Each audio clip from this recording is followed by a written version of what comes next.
Happy Friday evening or Friday morning, wherever you are in the world. This is the Nullified Take channel on YouTube. We're here with TNT Takes for the Amazing Race 35, episode 3. That's right, I'm your host, Chris. And with me is my co-host, Michelle. Michelle, how you doing? I'm good. It's Friday. Friday. Yes, we made it. We somehow made it. Michelle, you sound like you've been through a war this week. What is going on? It's my first week back at work. And of course, I was dreaming or believing it was still holidays. So I was going to sleep way too late, not getting enough sleep. And so now my voice has decided, well, you can't speak properly anymore. So I need to catch up on the weekend. Naughty, naughty. I thought, for those who don't know, Michelle's a teacher. I thought she was screaming at the children back at school because they weren't listening the whole week. Look, they're always noisier the first week because they've just had, the full rain at home. And they're just absolutely shocking usually. Monday was a shocker. Tuesday was a shocker. But they've got better by today. So we're good now. I couldn't deal with kids if I had like very limited sleep. So, hats off to you. But we got through it somehow. I've got my second week at work done and dusted. It's been hectic the last 2 weeks because I'm learning a new industry. So at nighttime, I'm like really tired and I haven't really been catching up on social media. I have not done any extra homework, naughty, when it comes to the Amazing Race. So I didn't even know that we were going into a mega league for this episode, which was a pleasant surprise for me. No. Do they call it a mega leg or a keep on racing leg? I mean, they keep changing the terms.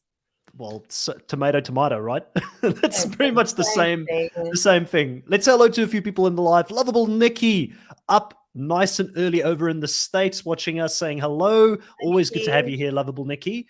Jonathan is back in the live as well. Jonathan, it's great to have you here as well. There we go. So we've got our first 2 live audience members there in the chat, ready to talk about this episode. And it was a great episode.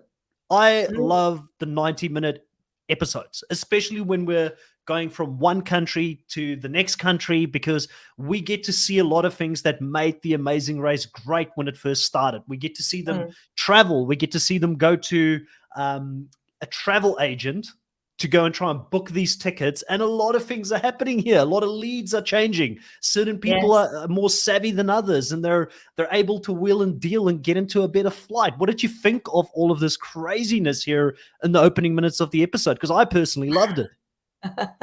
Obviously, it depends on which travel agent you actually get. Like, obviously, it's one office, but it depended on which desk you went to as to if you were back in the back of the pack, if you got a better flight or not. It was quite amazing that one guy could only find the 755, but then one could find the 140. So when your favorite team was walking in, I thought, oh, God, I hope they get that guy at the back. Yes. But they didn't. Team Pink, but they're still alive and kicking. And I'm on the Team Pink watch, so we'll definitely talk about some of the great stuff they did here in this episode. Stocks are rising for Team Pink throughout this episode. I still have my hope high for them. Lovable Nikki here says, happy the travel agencies are back. It's funny that the one person who had the best advice was the one who didn't speak any English. Like the other guy was like fully engaging with them in English. And then the other one was like, I'm not going to do any of the pleasantries and talk to you about your day. I mean, was it Joe and Ian? I keep getting them mixed up. That were there, the couple. Let's have a look at the names here.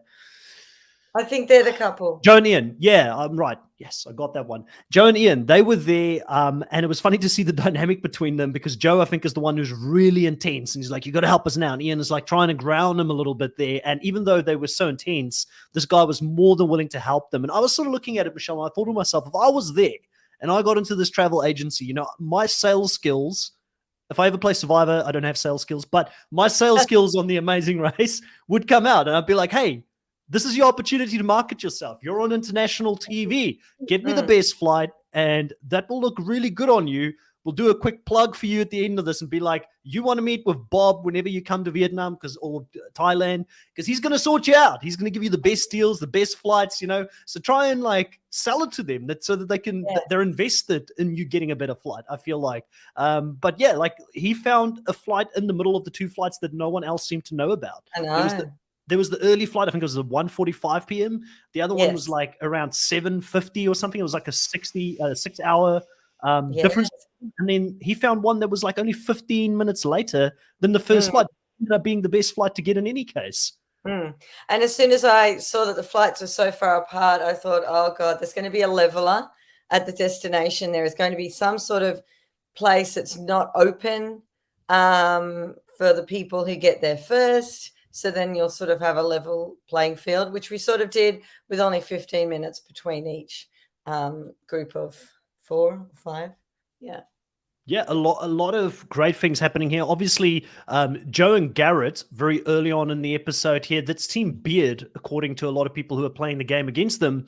They were quite far down in the pack because of the fanny pack situation in the previous episode, losing their fanny pack. That put them back. But in this episode, they ended up making up so much time because when they came to the travel agency, they had that quick conversation, I think, with Joe and Ian. It seemed like they've got some sort of a alliance going, or they're trying to help each other as two teams that are at the back of the pack. They said, go to this guy, he'll sort you right.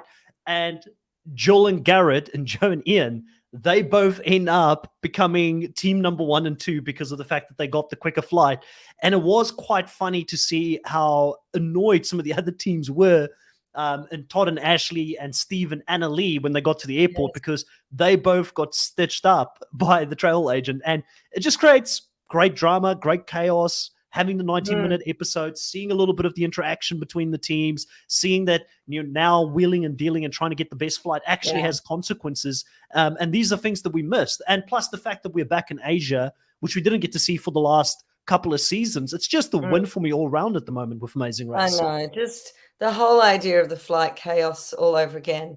And, just that breeds so many different issues for production as well as for the cast. So yes, loving having the flights back. Well, while they're at the airport, there was this very funny interaction. I found it hilarious. I don't know what you thought about it, but you have Robin and Chelsea. Robin was the girl who used to get bullied, I believe, as a kid, but they are in this conversation with Steve and Annalie and a bunch of the teams that are at the back, and Annalie really annoys Robin. And I wrote down, listen, Robin, that's a bit of mean girl energy there. Being so annoyed by Annalie talking about catching frogs in the dark. And she's like, I just can't. And again, I love it because this is the kind of interactions we haven't really seen. Yes, because usually the show's shorter, so they don't do these little things that we did see some of in the past. Even though the shows were only an hour, we saw more of that in the past season, back in the early days. But this is why 90-minute episodes are so good for us. I mean, we're used to seeing 90-minute episodes. Australia is just crazy with the 90-minute episode thing. So with nearly every show we have. So I love that we're seeing these episodes because I'm no longer thinking, oh, that's over really quickly. And I used to think that was Survivor and Amazing Race after all of ours started, that theirs is so short, by the time you get into it, it's over. So and it sometimes makes you feel like the latest casts that they've had on Survivor and Amazing Race, maybe they don't have the personality that the Australian reality TV stars have, but they do. It's just we don't get to see it. And I think also the format going back to them being at the airports, being at these places where they're going to spend a lot of time in between legs, really breeds for it's a great breeding ground for these types of interactions to happen. Where in previous seasons, the last couple of seasons, they were kind of isolated in between legs. Like even if you remember. Interviews with 2 seasons ago when we had some of them on, like Kayla, and that they were talking about the fact that they didn't even get to interact with other teams in between leagues because they went into isolation for obvious reasons. But it's great to see those interactions. I'm already kind of liking what I'm seeing. And Nikki, I'm kind of wondering from your end, because I know you're a challenge fan similar to myself, and we've had some challenges recently, or amazing races, I should say, that went onto the challenge. It's definitely lopsided when it comes to it as well, because they only put like 2 amazing race players at I guess at 2 amazing races. Let me try that again. It is Friday evening over here. 2 amazing races at a time on the challenge, which I'd love for them to have more amazing races on a season, because it's really lopsided in favor of Big Brother or Survivor or the challenge. But who would you from this season recommend, Lovable Nikki, to go and play? Because me personally, I'm loving what I'm seeing from Anna Lee, and this was a good episode for her. I think she could translate really well to a challenge season as a competitor in the future. So I'd be interested to know if you are thinking down that same road, or if there's other people that you have got your eye on right now. If we had the Challenge USA 3 come up in the future, who would you sort of want to see on that? And I know, Andrea Lee, you watch a little bit of that as well. But another thing that happens here in the early stages, Michelle, before we move on from, I guess, the airport itself, is that we do get Jocelyn and Victor starting in first place. A little bit of a backstory here about their daughters that they're playing for, trying to show them that they can do it, and they can do anything that they put their mind to. This was a rough episode for them as a whole, right? Yes. Don't say that rubbish. I say this every time. Just because you're older, do not say, just because I'm older doesn't mean I can't do things.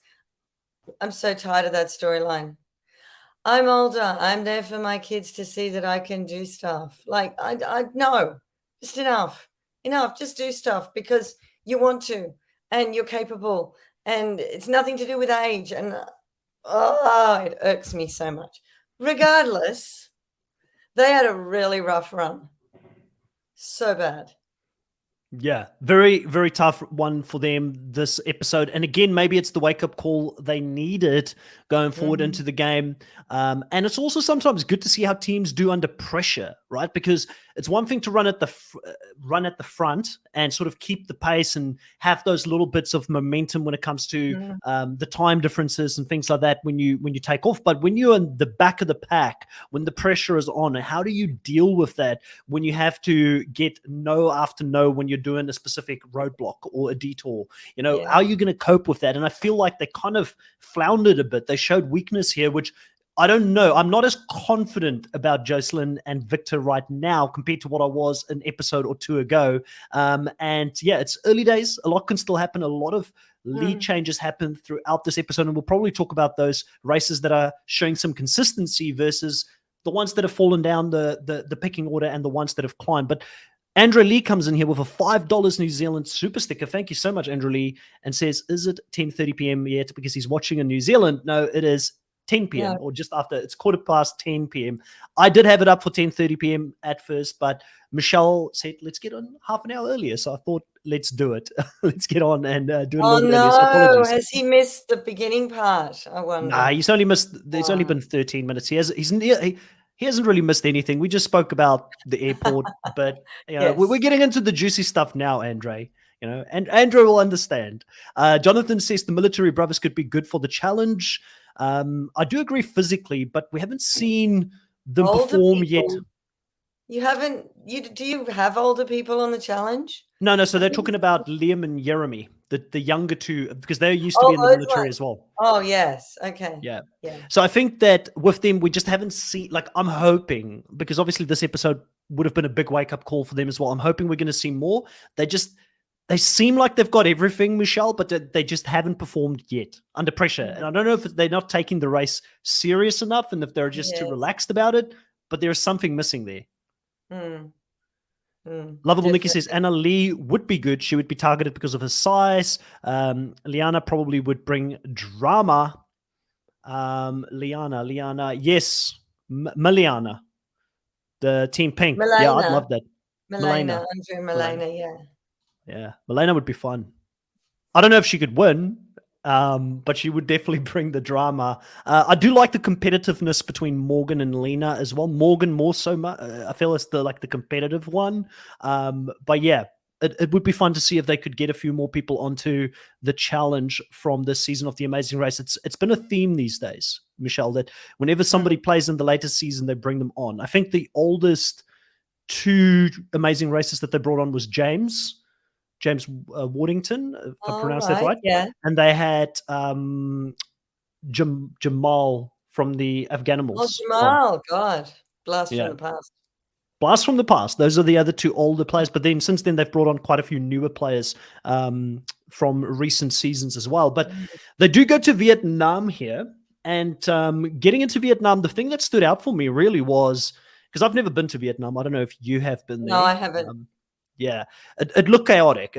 The amount of motorbikes that were out there on the roads, the traffic, the congestion. I'm sure it is humid as hell over there because I've been to Yes. some Asian countries and normally the humidity hits you if you're not used to it. Mm. They have to get on a bus in the middle of the night, and very interesting bus. So they've just gone from a flight into a Yes. bus, and then they have to sleep on the bus, which was interesting to sort of observe. Yeah. I mean, it would have been good for the latest team. The latest group that were going, because they arrive just close, apparently, to the time that the place opens. So that would have been good. It's the earlier people who then have to spend money on accommodation or something like that, or sleep on the side of the road, which is not the best, you know. Yeah. Andrea Lee taking shots here at the challengers, saying they need a season where the contestants cannot swim, afraid of heights, cannot kick a ball, bad at puzzles and trivia, and no coordination like a lot of challenge contestants. That would be interesting to watch. The blind leading the blind out there. Lovable Nikki says, no, the daughter from the mother and daughter team that was eliminated on leg 2, Okay. Ileana. So yeah, Ileana would be fun. And Jonathan says, well, 50% of the country is under 25, so it would be chaotic. I thought they said 35. Was it 25 or 35? No, 25. Wow, that is 25. young. Yes. That is young. I wonder what the reason for that is. Yeah, Like, I don't if it's got to do with like the war would have been a long time ago, so you'd imagine. No, it's so unusual. So unusual. Yeah, that is crazy. So it's a very young country, obviously up and about. But this bus ride, it was very interesting to see, like, even just the cultural thing with Joe and Ian getting to the bus, having to take off their shoes to get into the bus, which it's so strange. Whenever I go back to South Africa, Michelle, people in South Africa wear shoes in the house. And I don't know if it's an Australian thing as well, but in New Zealand, we were used to, I don't know if the Asian influence have got into us there or not. Like, you take your shoes off and leave it at the front by the door when you go into an house. And even just that is so foreign to people in South Africa because they're used to walking around on carpet with shoes on. Yeah, so we do as well here. I have had Asian friends who we take our shoes off when we go into the house. And I know it's a big thing over, if you see maybe the shops in Thailand or Bali, often they have, especially if you go into a place that does massages and things like that, all the shoes are outside and you walk in barefoot. So it's a big thing in some Asian countries. It's for me, it's become a big thing. I've never, like in New Zealand, it's common. Like it's just what people do there. And I don't know if it's because I lived in Auckland. Andre can probably comment to this because he lives in New Zealand as well. But it's very common when you go to someone's house, you take your shoes off, you leave it at the front door and walk in because you don't want to bring your dirt into their house, walk on their carpets, and then they've got to clean it up afterwards. So now to me, because I lived there for 15 years, it feels barbaric when you walk around in your shoes. And my family think I'm like the weirdest person for even saying that when I go back to South Africa. I'm the odd one out. But I'll remember that. So now when I go visit new friends here in Australia, I'll go dirty their carpets with my shoes and walk around their living room. So it'd be interesting. So Adrelee's saying it's 50-50. Yeah, so it's 50-50 on who does it. Andrew says, I worked in, was Vietnamese, so pronouncing Vietnamese phonetically okay. Okay. I'm not too sure if I follow. Just let us know what you meant by that. But yeah, so we've got here at this point in Vietnam. They get to this dock, and this is the great equalizer, right, Michelle? We've seen it so many times Yes. back in the past. Yes. You can get ahead when it comes to flights, but at the end of the day, the people who plan this out, they don't want people to get too far ahead. They're going to find Mm. ways to prevent that from happening, and they get 3 different time slots here. One at 5:45 a.m. when the dock opens, one at 6 a.m. and one quarter past 6 a.m. And again, some teams failed when it came to attention to detail here, because there was a 5:45 a.m. time slot available, and Steve and Annalie, who was in the last group, got one of those slots because other people were Yes. just missing it, which was crazy to me. Well, I think they probably assumed, like on a lot of the other races, the first box has the first time, second, third. But whether it was an accident or whether it was, supposed to be there, the 5:45, one of them was in another slot. So maybe a team did it in the first group and put it in another one. Maybe production did it. Maybe it was a I was mistake. I mean, wondering, you yeah. never know. I was wondering if production did it, if they helped one Yeah. back and they're like, I wonder if there's going to be a team who's going to be aware enough. Because there was a Mm. team prior to Steve and Annalie who grabbed one. I think it was Todd and Ashley. And Ashley's Yes. like, as soon as she grabbed it, she's like, oh no, there's another one. And she already had the later Yes. time slot. She's had an angry day, there's things going on all over the place for her. Do you want to get into it, Michelle? Do you want to get into it? It sounds like you want to talk about it. No, she said she thought her hair was going to catch on fire at the airport because she was so angry. And I thought, well, it wouldn't look that different from your red hair anyway. Yeah. Yeah, It was she good to was get just Todd's backstory, though. It was good because it kind of gave us a little bit. And Todd's another person who could translate to the challenge since he's competitive. I think he could do well on there. His background, having played professional basketball in Germany, which is pretty impressive. It kind of makes us understand why he's so competitive while she's maybe a little bit more relaxed. And they say that opposites attract. And in this case, they've been together since the age of 16. So they kind of know when to push and when to leave the other person alone. exactly. Yeah. Yeah. It was fun. But I mean, massive move here by Steve and Annalie. Massive move, because I mean, at the end of the day, this is going to be the difference, I think, between them finishing in the back of the pack and winning this leg outright. Our friendly neighborhood TNT hype man is in the live here saying the amazing race, more like the amazing podcasters. Oh, really? We appreciate that, Mucky. That's nice.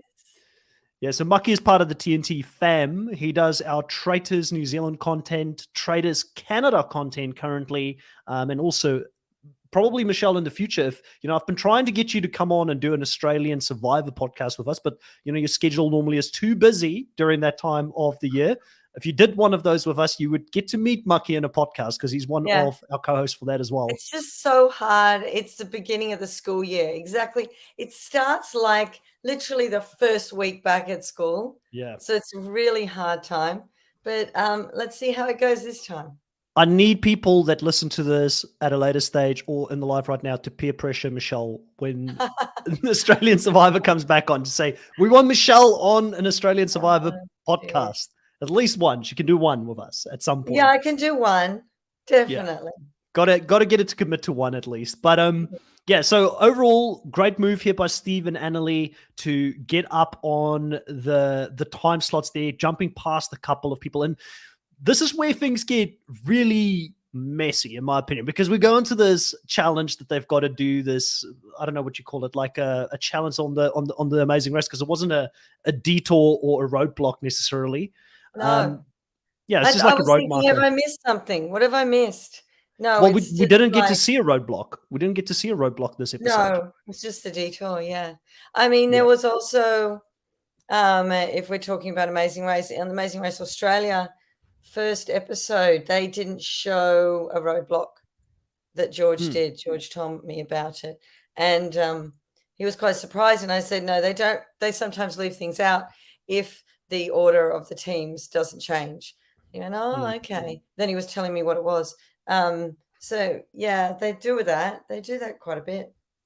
Yeah, I think sometimes, depending on the flow of how things go, or, if it doesn't help with the story that they're necessarily trying to tell for that leg. But we do end up seeing them here go onto this challenge out there where they've got to go on boats. And that river looked busy. Like, Michelle, I normally try and avoid traffic as much as I can in the city. And I was like, you can't even get on a boat over there. Like, if you were in Auckland and you got on a boat and went from the North Shore to the city, you could avoid traffic. But there was almost as much, like the same level of mopeds you got on the road. You had boats out there traveling, and it was like, what day was it? I feel like it was like a Saturday at the markets or something, because no, it was it's busy. probably like that every day. Those markets. Actually, there's some markets I know in Thailand are only on, like the flower markets are only on a certain day. But food markets generally are on nearly every day. I think it's hard when only two teams could fit on a boat at a time, one on one side, one on the other, I think. Or was it one at the front, one at the back? I couldn't tell. There were so many boats.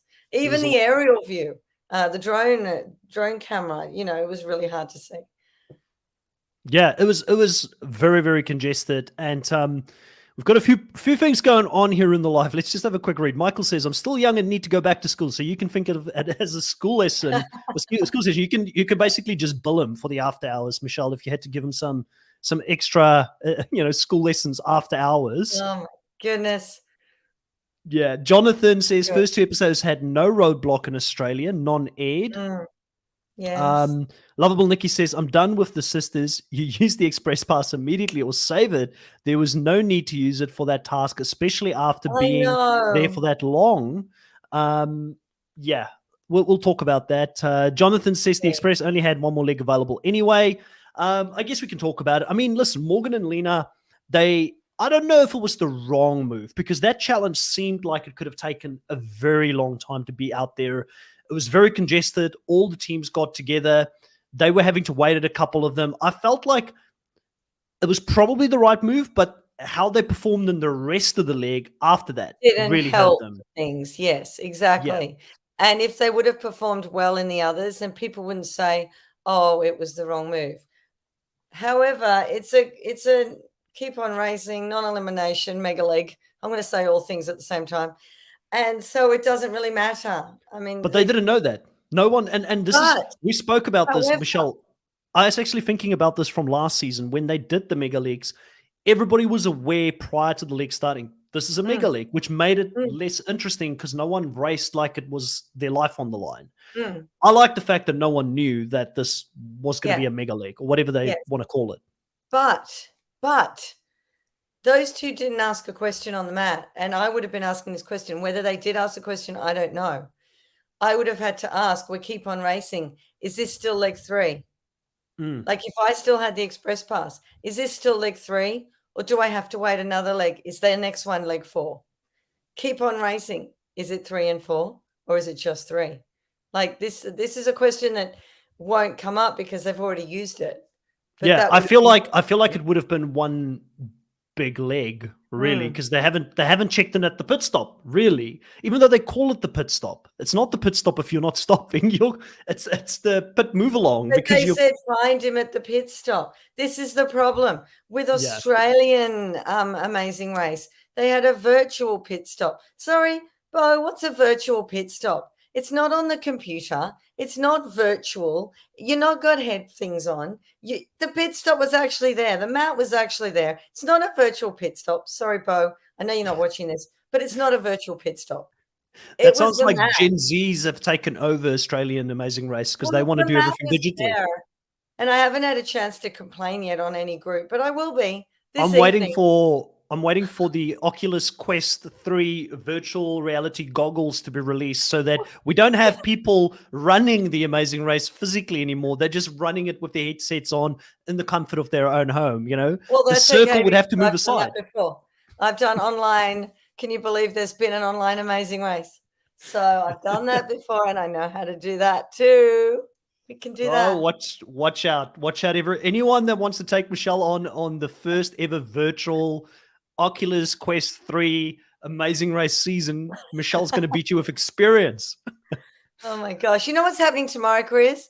They're starting, you know how there's LRGs for Survivor. They're starting an Amazing Race one in Melbourne tomorrow. Oh, really? They're doing the initial season. I couldn't go down for it because I've just got a lot on with Ayla doing her HSC. But they're actually doing one tomorrow. I'm hoping I can get in next season, and that'll be fun. Yeah, that sounds like it would be a lot of fun to do. And let me know whenever, that's well, I guess it's probably going to be on YouTube. They'll have it on YouTube for people to follow. They will. They'll probably film it and put on YouTube like they did with Survivor. Now that I'm in Melbourne, who knows? Maybe you and I can go do the next one. Well, if you're out tomorrow and you see crazy people running around, that's what they're doing. Fair enough. I would have just thought it's some AFL supporters running around, but that was like last weekend, wasn't it? AFL. Yeah. Getting back to the race here, who impressed you and who fell short of your expectations in this section? Because for me personally, go ahead. I was so impressed, but we're not up to that challenge yet. We're not up to the No. I'm talking about the docks. So the challenge with the boats, doing all the fruits, having to drop off the fruits at the different vendors. I love the husband and wife team. Who were they? Who said, this is how we tidy up the kids' playroom or the toys or something. And they're just pegging the fruit at each other. And I thought, that is the best thing ever. Yes, just throwing the toys across the room. To put them away. So they had Todd and Ashley. Yeah, they've got experience. Yeah. That was cool. And then the team that sort of, I guess there's, again, I don't feel like Rob and Corey just being good at everything. Like, they're not impressing me. They're just like setting the standard and keeping to it. Steve and Annalie did well. Jill and Garrett did pretty well getting through there. You're probably right. Todd and Ashley, solid performance from them because they were at the back of the pack and they seemed to get through that challenge really quickly. But then the two teams that really, really shocked me, probably the one that deserves a little bit of criticism here is Joe and Ian, because again, they just seem to be scatterbrained sometimes out there because they completely left their clue or a third of their clue at one of the stations and had to try and go back to get it. Like, I mean, what's happening there? Because what have you done your challenge for? You do every challenge to get something. Yeah. Why would you do the challenge and then leave? I mean, sorry, stupidity. If Michelle, if you and I were on this challenge together and you were the one responsible for getting it because you were the one that I threw these fruits to, I would throw you overboard afterwards. I'd be like, you swim back to shore. I would throw myself overboard. I'm like, you're not responsible for any clue getting in the future. Like, we're putting you at the least risk, risky position possible. It just wouldn't happen. And if you throw me overboard, I'm going to have to do the safety jump so my head doesn't go in that water. Yeah, I'll be so annoyed with you if you did not get that clue. And I'll be like, you're not in any position of power where you need to do that in the future. So whoever was the one, I think it was Joe.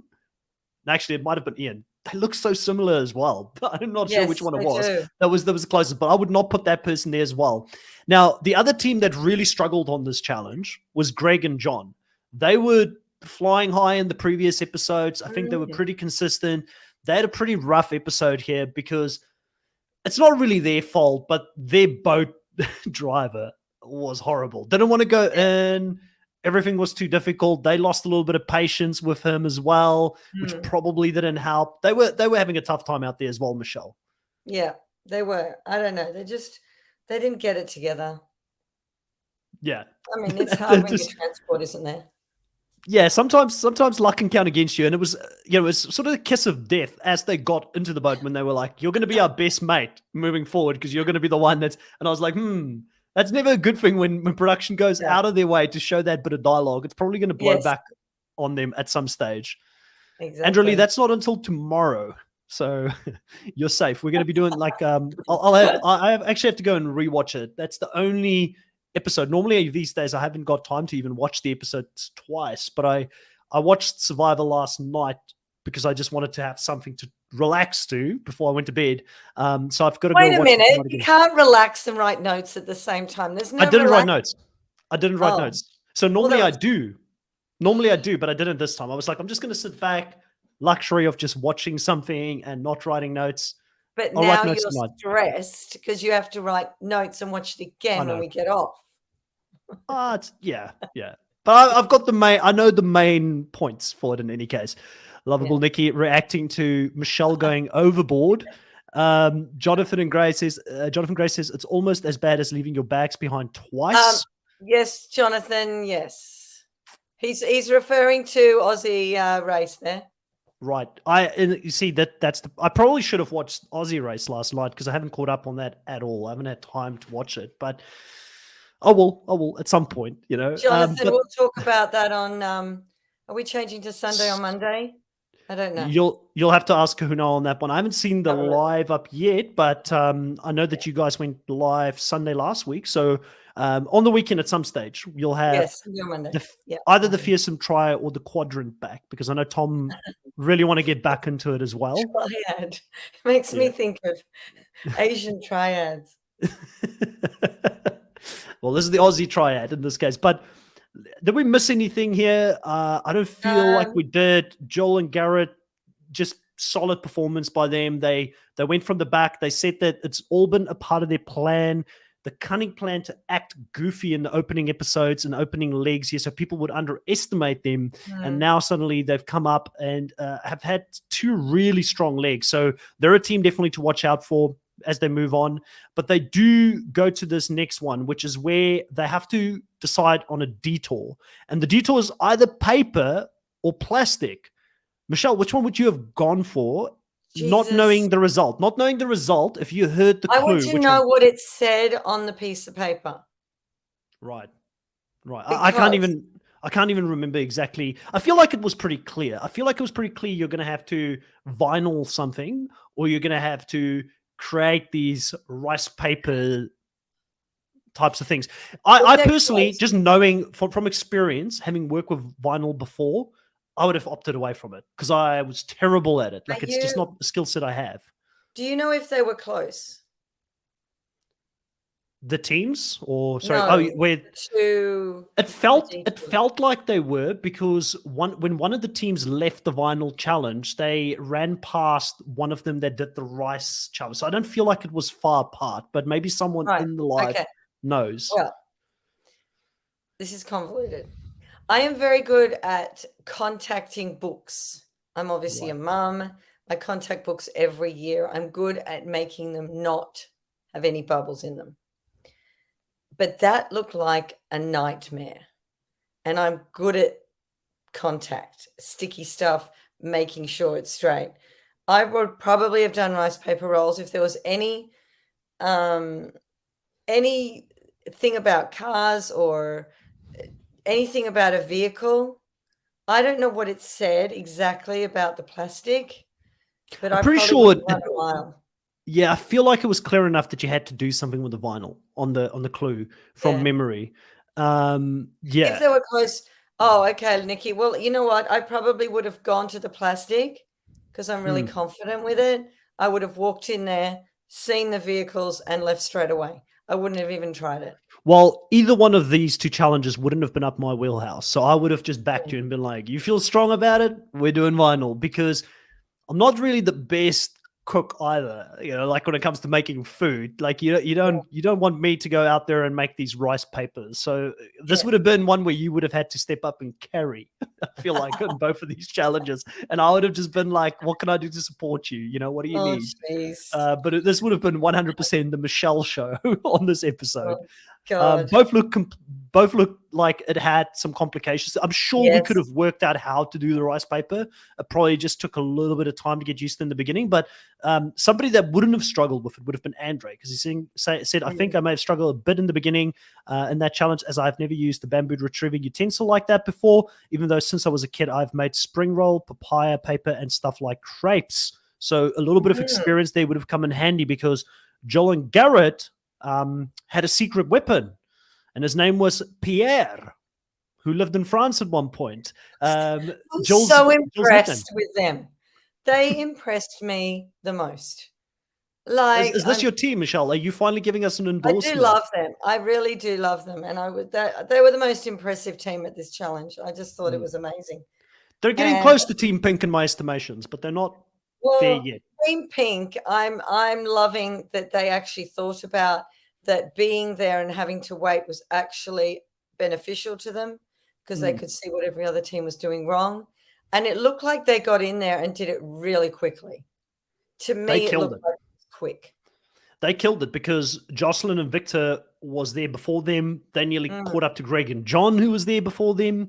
So they mm, had a really good run at it. And I wrote down when I saw them, I was like, this is why sometimes, like you said, just because you're an older team, don't look down on yourself when it comes to playing the game, because with age comes wisdom. And they mm, use that wisdom here in this episode, using their time to make sure that they understand the technique, really paying attention to that, where a lot of other teams kind of flew past it thinking it was going to be easy. And then mm. halfway into it, they're like, oh, how do I use the bamboo? Or how do I get the substance to be consistent? You know, they had that down Exactly. pat to the point where Yeah. they actually made extra. Like they said, oh, let's just do a couple extra just in case, right? The Mm. first one gets rejected, kind of what Rob and Corey did when they were there as well. Also, they would be massive rice paper rolls if they rolled them up and actually filled them. Yeah. Yeah. Huge. Look, I understand they'd be cutting them, but I just look. How is this looking at these and think, Jesus, that is massive. You have to be really hungry to have that much of a rice paper. But I actually thought, you know how they had to stack them, Mm. and they looked like they were right on top. And I actually thought, I think it was with Joel and Garrett that I think it was it Rob and Corey? It looked like the one above had stuck to the one below, and that wrecked two of them underneath. But Yeah. then it didn't wreck anyone else's. So I'm wondering if they just made bad ones underneath. But I don't think they would have put another one on top if they'd made the bad ones underneath. So I'm thinking there was some sort of stickage, I don't know, happening there. Yeah.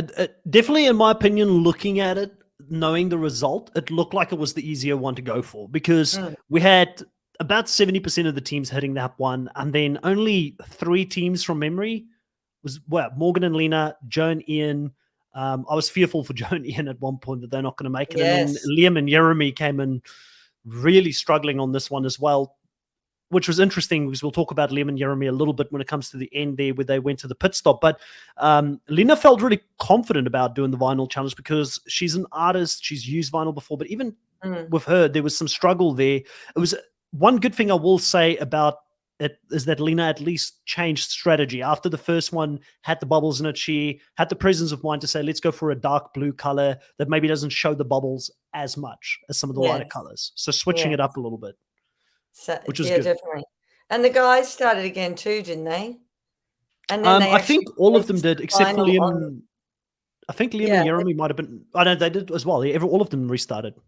yeah, because they didn't even think about placing the vinyl.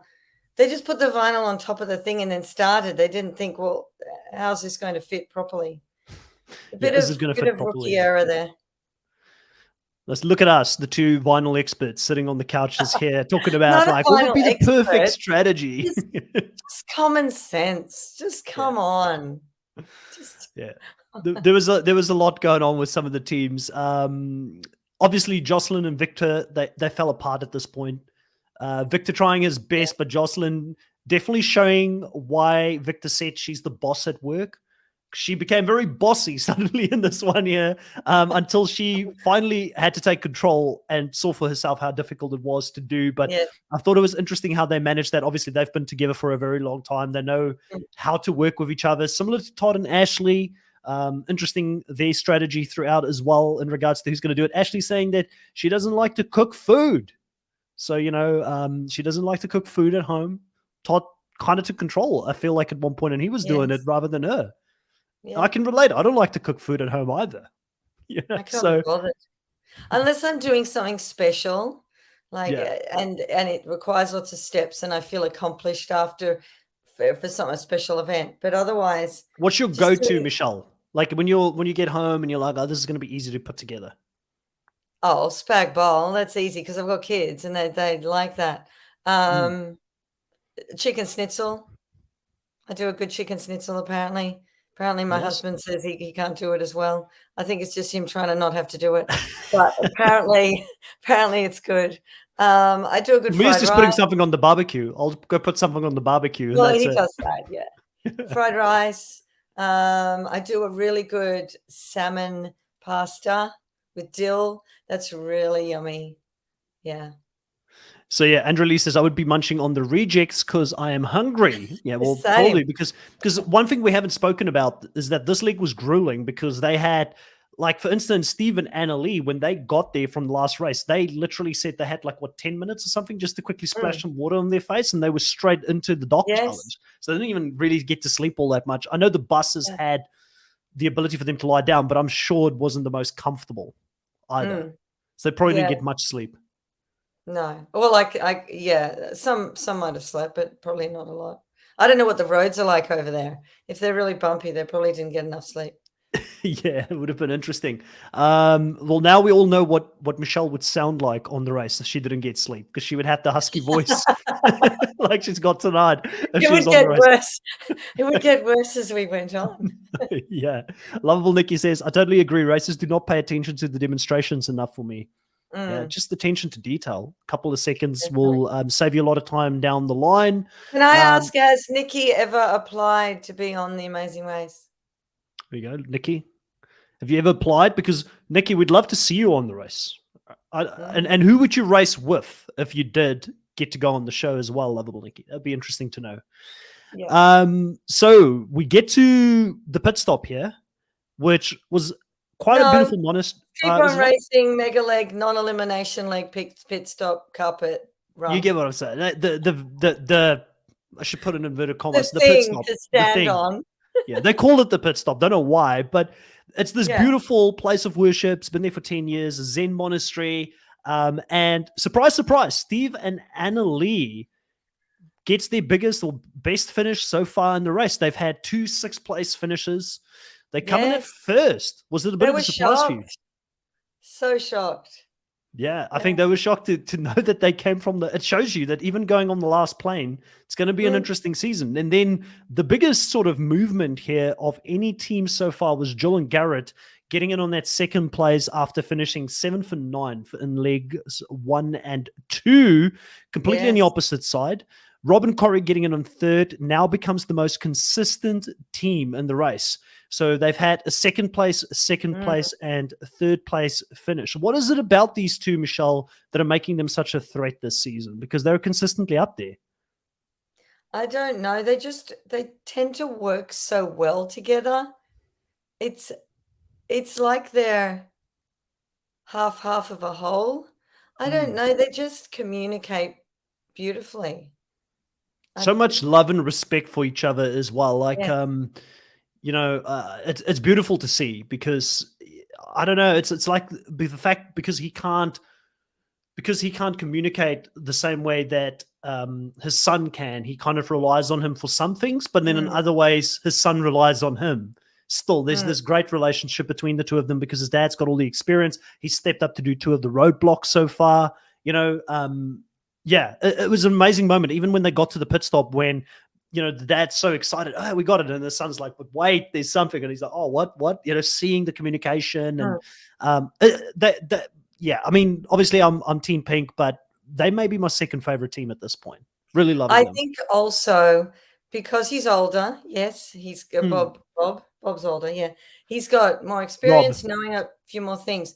But also because he is deaf, people who've lost one of their senses, the other senses step up. So he is probably acutely visually aware of a lot of things around him, which a lot of us probably don't take into account, because we can hear. We don't have to listen. We don't have to look at something to hear something. We don't have to see what's going on all the time. Whereas he is probably visually looking, that's the same thing.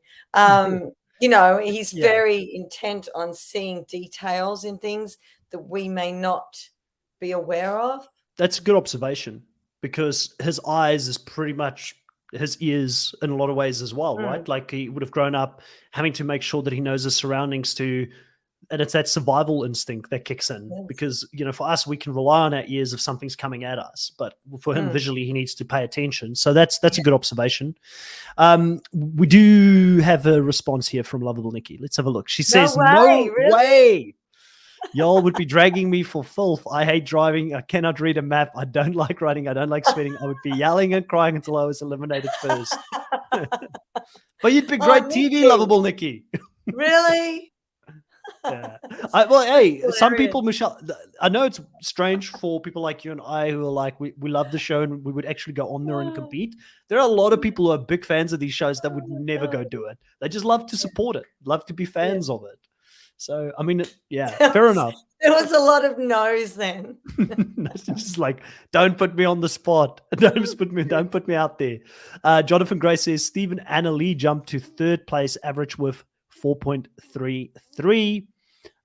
The intentional communication of having deaf dad for 25 years would be a blessing on the race, which is why they have the best average at 2.33 Mm. for a finish so far. Very, very strong team. And Todd and Ashley's pretty consistent as well. They may even be the second most consistent team at this stage with a finish of 5 and 5 and then fourth now, moving one spot up. So they're doing good. That's the couple as well, with the professional basketball player who's very competitive, or previous professional basketball player, I should say.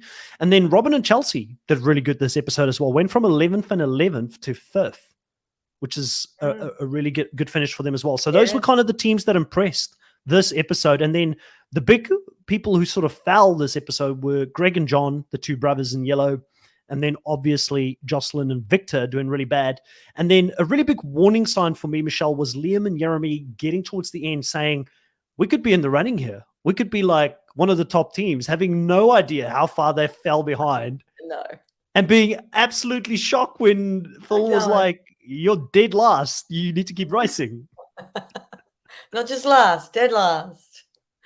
Maybe it's because they saw Jocelyn and Victor and they thought, surely Jocelyn and Victor is up I in the don't front pack. understand. They're two young guys. Young guys are supposed to do well. What are they doing? I don't think, like, it's really rare. Can someone think of when two young guys have come last? Like, it just doesn't Mo, happen.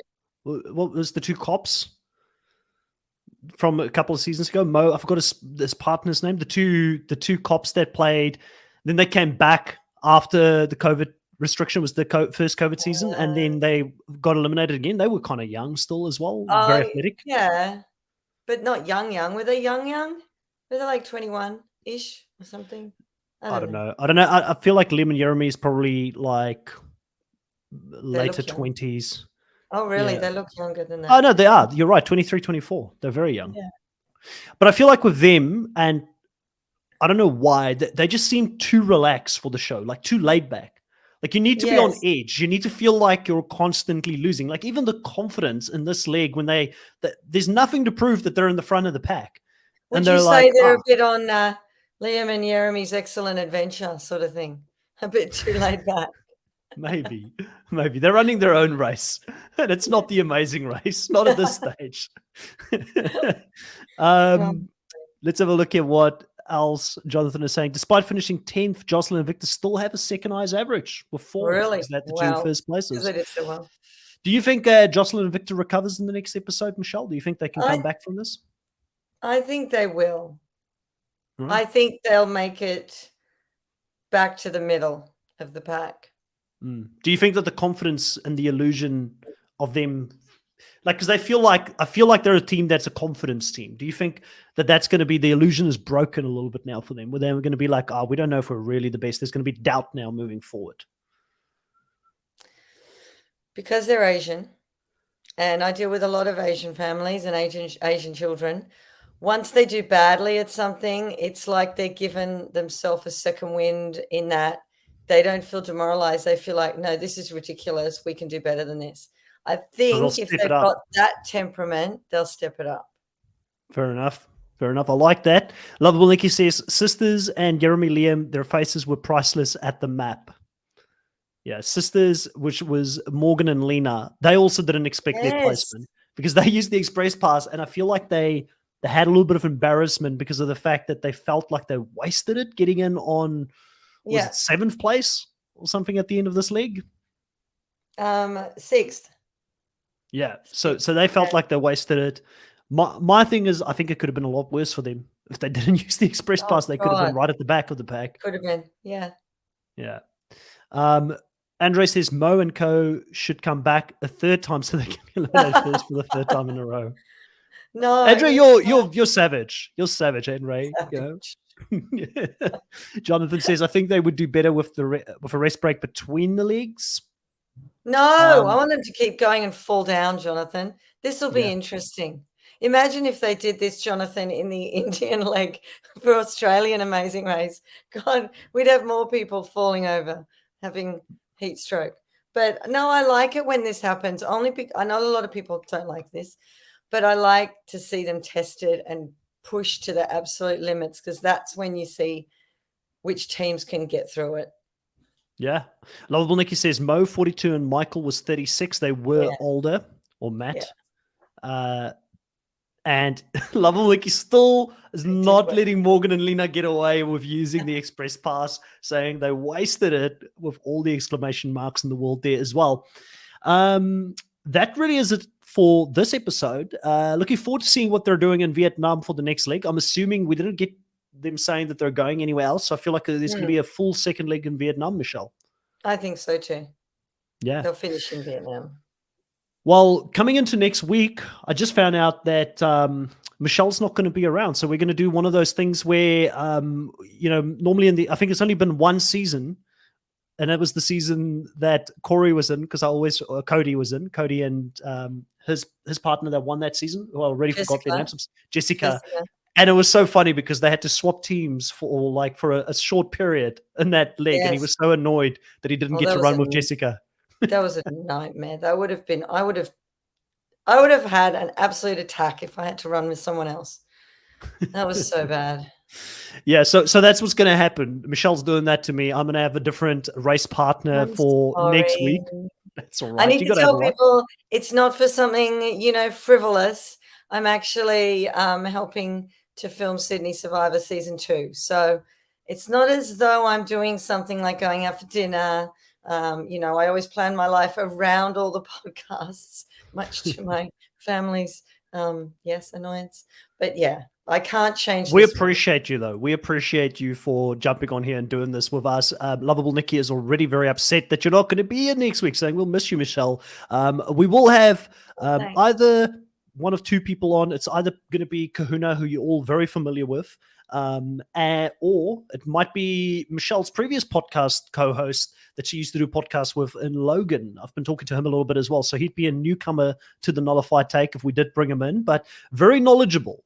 So we're gonna have someone that's very knowledgeable about the most knowledgeable person in the world on Amazing Race, and I am not downplaying that at all. Don't worry, Lovable Nikki. Michelle will be back the week after. Yes, I'll be back to talk about the Amazing Race. And if you want more Michelle, make sure if you are watching the Amazing Race Australia that you tune in for the recaps that we're doing here on the channel, because Michelle will be joined by Kahuna and Verity and potentially Tom this week. He wants to be back on the podcast as well after having to miss last week. So it's going to be a mega podcast extravaganza with so many co-hosts on the same podcast if everybody is on there. But for this week, that is it for now. I hope you guys had a lot of fun. Thank you for everybody in the live that have been participating in the chat here as well. Like I said, we will be back next week with a co-host. And I will be talking about the episode 4 recap, which I'm looking forward to. But if you're new to the channel, consider subscribing to the channel. We are growing. We're very close now to 2,100 subs. I think we might be about 6 subs away. So, if you could do us a favor, hit that subscribe button and help us get there. It'd be amazing. Put the notification bell on and leave a comment below. What did you agree with? What did you disagree with? Because at this point, Michelle, we're not getting many comments on these Amazing Race videos. I feel like people just agree with us. We're too good. We need to have some controversial takes next week or the week after. Think about some controversial takes that we can have that will make people angry, so they have to comment below. Well, I usually love hated teams, but there's no hated teams this season. So blame CBS. There's an issue there. Yeah. And I was very heated about a specific Survivor player in the first week, and now she's kind of like wearing me down, and I'm like, am I starting to like this player? Like her. She's still annoying. Don't. Yeah. I'm like, damn it. Why can I not keep disliking this person? But I'm starting to like her. So you need to watch the latest episode in any case. And I will. I'll watch it when she's going to wear you down as well. No, I don't think so. She's so Thank you, everybody, for listening to this week's recap. We'll catch you guys next time. Bye. Bye.